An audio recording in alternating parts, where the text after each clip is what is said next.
두 번째 영상입니다. 평가 지표에 관련된 이야기 240쪽입니다. 자, 평가 지표는 그 240쪽에 그 평가 지표의 역할이라고 되어 있는 부분이요. 경영평가 지표는 공기업 경영의 방향을 제시한다. 첫째, 실질적으로 평가하는 기준의 역할을 한다. 여러분, 평가 지표는 아까도 말씀드렸지만 한 부분이 약간 바뀌면 그 바뀐 부분에 맞춰서 공기업의 행위, 공기업의 전체적인 행동이 다 바뀔 수도 있어요. 그만큼 그 기준은 굉장히 중요합니다. 둘째, 자, 경영평가 지표가 일종의 방향의 역할을 한다. 평가 지표가 사실 정부가 바뀌면, 정권이 바뀌면 평가 지표가 바뀌는 경우들이 많아요. 자, 그러면은 그 평가 지표가 바뀌는 내용 중에 뭐가 있냐면은 국정 목표, 그 전체 정부가 좀 원하는 목표가 공기업의 평가 지표에 반영이 돼요. 이게 뭐예요? 좀 전체 정부가 원하는 방향에 공기업이 좀 따라와줬으면 좋겠다는 얘기거든요. 이게 바로 묵시적 기능이라고 볼 수 있습니다. 이게 약간 그 어려울 얘기일 수도 있는데요. 좀 들어보면은 또 그냥 그렇거든요. 들을만 하거든요.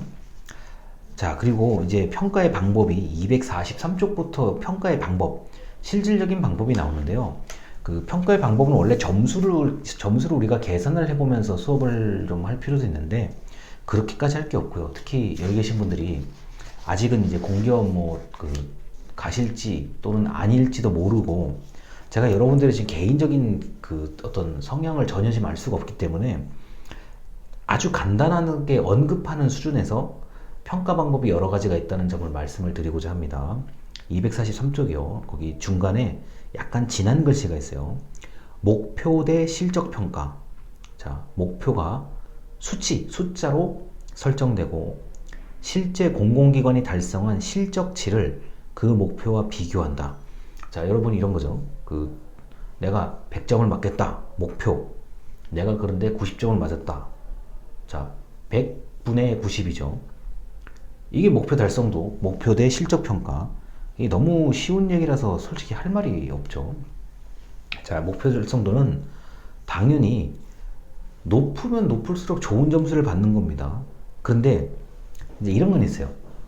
목표 달성도가 높아야만 점수를 잘 받는 항목이 있고, 목표 달성도가 낮아야 점수를 잘 받는 게 있어요. 예를 들어서 좋은 항목 자체가 내용이 좋은 것 같으면 많이 하면 할수록 유리해요. 자, 사람을 많이 모았냐? 많이 모았으면 유리한 건데, 예를 들어서요, 불만이 많았냐? 자, 잘 들으셔야 돼요. 불만이 많았냐? 그래서 불만이 많았다 그러면 안 되잖아요. 불만이 없어야죠. 그래서 이런 것을 상향 목표와 하향 목표라고 얘기합니다. 상향 목표, 높으면 높을수록 좋은 점수를 받는 것. 하향 목표, 낮으면 낮을수록 좋은 점수를 받는 것. 아시겠죠? 자, 고객이 불만족했어? 불만족 많아? 불만이 많아? 네, 불만이 많습니다. 이러면 큰일 나는 거죠. 쉬워요, 이게. 이 교과서의 말이 어려서 그런데 우리가 이게 상식적으로 생각하면 굉장히 쉬운 얘기를 지금 하고 있는 겁니다.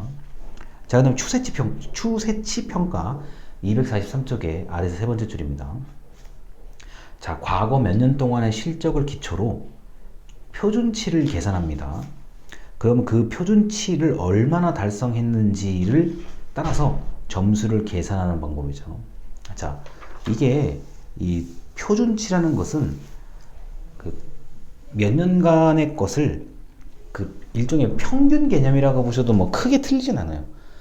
내가 최근 3년간, 여러분 운동선수들 실적 같은 거 보면 돼요. 여기 야구 좋아하시는 분들 있을 텐데, 야구의 타율이라고 하죠. 그 다음에 방어율이라고 하죠. 최근 몇 년간 방어율, 최근 몇 년간 안타, 몇 푼, 몇 리, 할푼리로 이제 계산을 하잖아요. 우리나라 같은 경우는요. 자, 최근 몇 년간 타율, 이런 거요.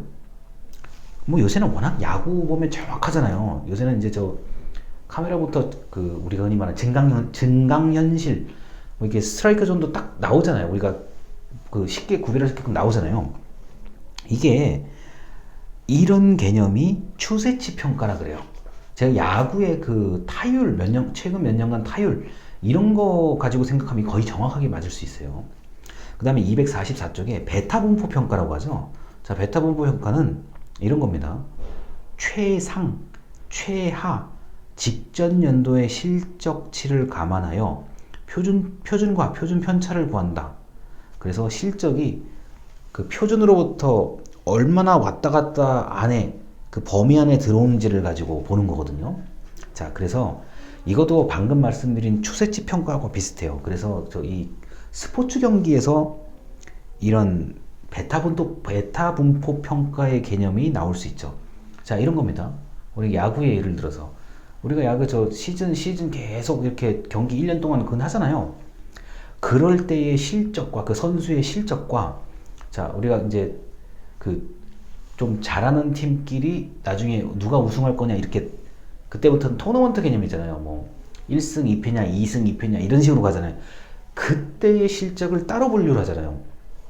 자, 예를 들어서 김영재라는 선수가 전체 우리 시즌 전체에서 뭐 예를 들어서요.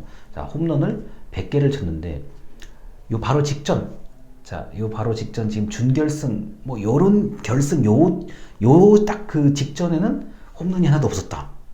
이 베타 분포 평가 개념이거든요. 이걸 만약에 우리는 물론 해설하시는 분들이 그걸 다 따로 아주 자세하게 조목조목 설명해 주시니까 이해가 금방 되는데 원리 자체는 이 베타 분포 평가가 야구하고 이게 비슷해요.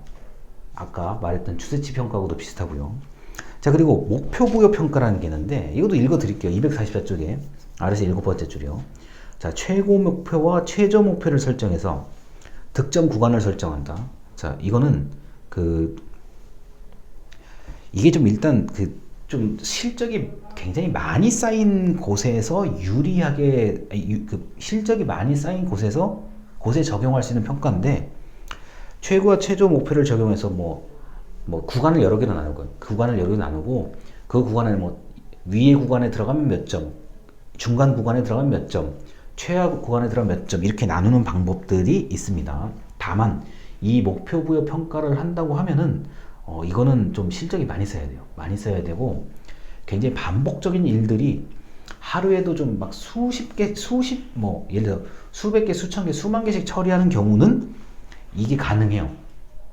이게 가능한데 어떤 요새 이번과 같이 뭐 이렇게 코로나 이런 경우처럼 막 한 번에 이렇게 확 모든 게 내려갈 수밖에 없는 입장에서는 그거를 어떻게 조정하는지가 관건이거든요. 물론 그런 걸 또 조정하시는 또 전문가 우리 교수님들, 우리 박사님들이 뭐 많으시니까 상관이 없는데 일단 개념을 한번 잘 생각해 보세요. 자, 목표 대 실적 평가, 추세치 평가, 베타 분포 평가, 목표 부여 평가라는 거는 이 네 가지를 오늘 그냥 간단하게 말로만 설명을 드렸는데 이게 근데 사실요. 이 네 가지 기준이 웬만큼 다 혼합돼서 쓰여요. 아니, 예를 들어서 여러분이 평가 받는 사람이라고 생각해 보세요. 나는 이 A라는 기준에 따르면 나는 잘 나오는데 왜 B라는 기준으로 하면 나는 불리하다. 항의할 수 있죠. 그래서 평가하는 사람은 어떻게 돼요?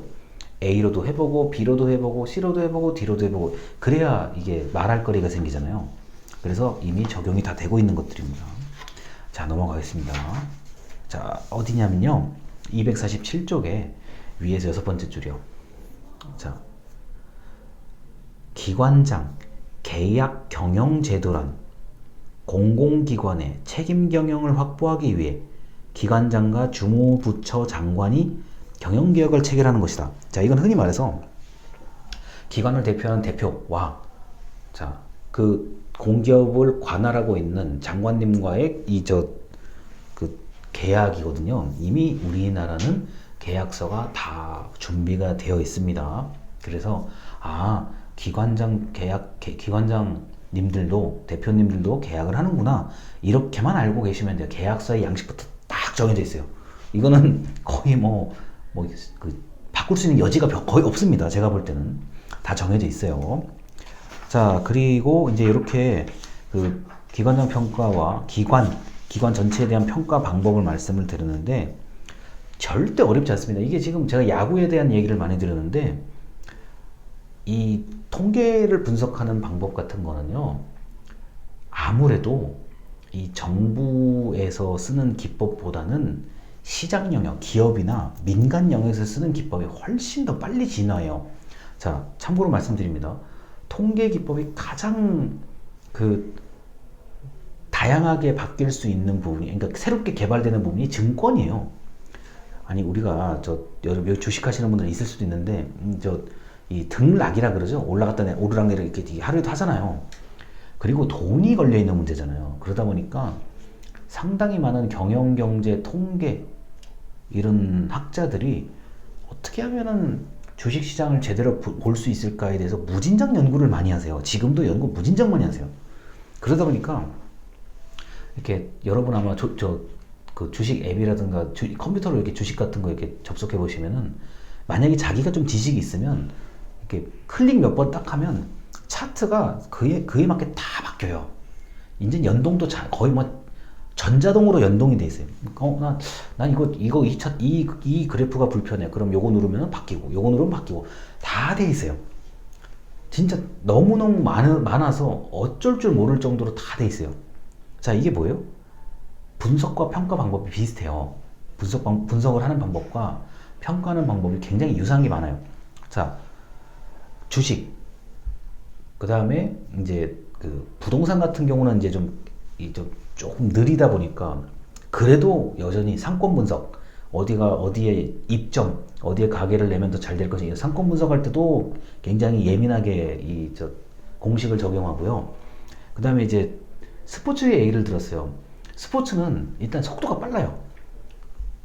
빨리 지나가. 장면이 빠르잖아요. 뭐 야구든 축구든 농구든 이 장면이 빨리 지나가잖아요. 그러니까 해설을 하시는 분들도 미리 공부를 상당히 많이 해서 선수 딱 보면 그 선수가 어떠냐, 이거 다 이제 바로 즉문즉답이 나와야 되잖아요. 그래서 우리 두세 명의 해설위원들이 물어보면 바로 답하고, 물어보면 바로 답하고, 뭐 이런 거 있잖아요.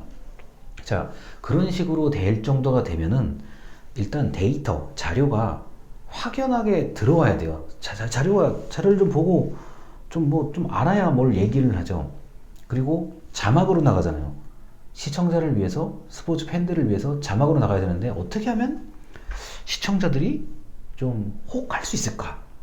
더 많이 이 경기를 보도록 할 수 있을까? 그러려면은 아주 직관적인 것들이 나와야 돼요. 뭐 방금 말씀드린 타율 같은 것도 그렇고 방어율도 그렇고 직관적으로 쉽게 눈에 들어갈게. 그 다음에 귀에 들었을 때 바로 즉시 이해할 수 있도록. 그러다 보니까 그런 기술과 이 정부의 평가하는 이런 기술이 사실은 원리적으로는 같은데 얼마나 시각화를 하고 얼마나 좀 머리를 더 써서 그쪽에 이제 쓰느냐의 차이죠.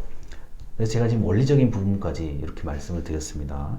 자, 오늘의 그러면 마지막 영상으로 가도록 하겠습니다. 감사합니다.